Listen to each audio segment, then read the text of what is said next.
So that's audio. Let's jump in to a couple different synthesizer automation parameters. So this is Alchemy. And I meant to cover Alchemy in this section, either this one or the next one. I think we're going to get into some deep Alchemy stuff in the next one, but I'll just open the plugin. This is basically a massive sound. It's not a sound bank. It's an instrument bank for you. All these different presets you could load up. All of them have a macro tool, which is basically the 8 parameters that Logic has decided was the most useful for you to modify at a macro glance. There's 2 XY pads here. There's an ADSR at the end, and then there's 8 presets for you to choose. So again, it gets very complicated very fast, but I'm going to press A for automation, change this from main to Alchemy, and now every single parameter that you have in Alchemy, you actually have control over with the automation, which is a fantastic amount of control. It's just preposterous. Let's just hear what this sounds like. Bring up my keyboard. Oh, I'm gonna use this instrument later because that's glorious. I'll just record a little section of it.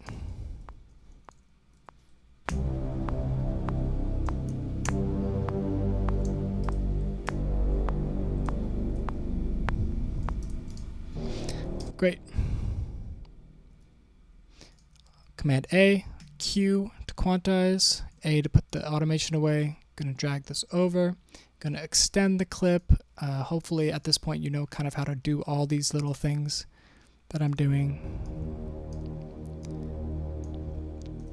Great. So this is the instrument that I'll write for this little automation demonstration.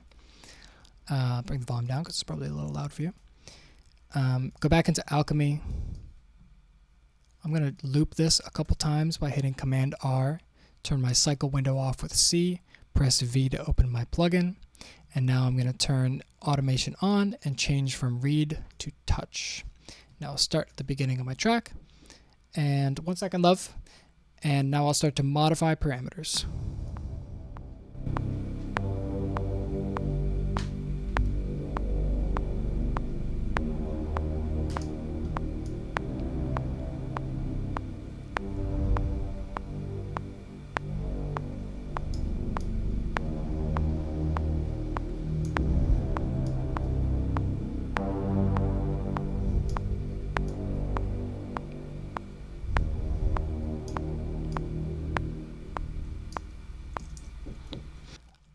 So all those parameters that I just modified, you saw me playing with the cutoff, the tremolo, the character, the resonance, the effects, the release, all of those are available down here.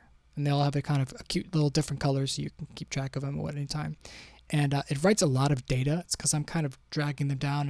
It's taking a sample of every single data point that it's at. I could move this as a whole. I can move it down. I can move it up. I could change it, the shape of it. If it's like a one smooth line here, I'll show you an example. I'll delete all this data and then I'll kind of make it a smoother line. So that's kind of the effect that I was going for. And it doesn't stop there. I mean, you could take a MIDI controller that you have hooked up to your computer, like I currently have one hooked up, and it has a bunch of knobs and buttons and faders on it. At any point, I can go into like an edit MIDI window view, assign a parameter to a knob, and then twist that knob, you know, hands on, and have it change that parameter. So you could twist 8 knobs at the same time if you have 10 fingers. I don't know, I'm not doing the math here, but it's just an unrelinquished amount of control. Again, I'm going to have to Google that word because I don't know what it means, but you get the point. That's automation.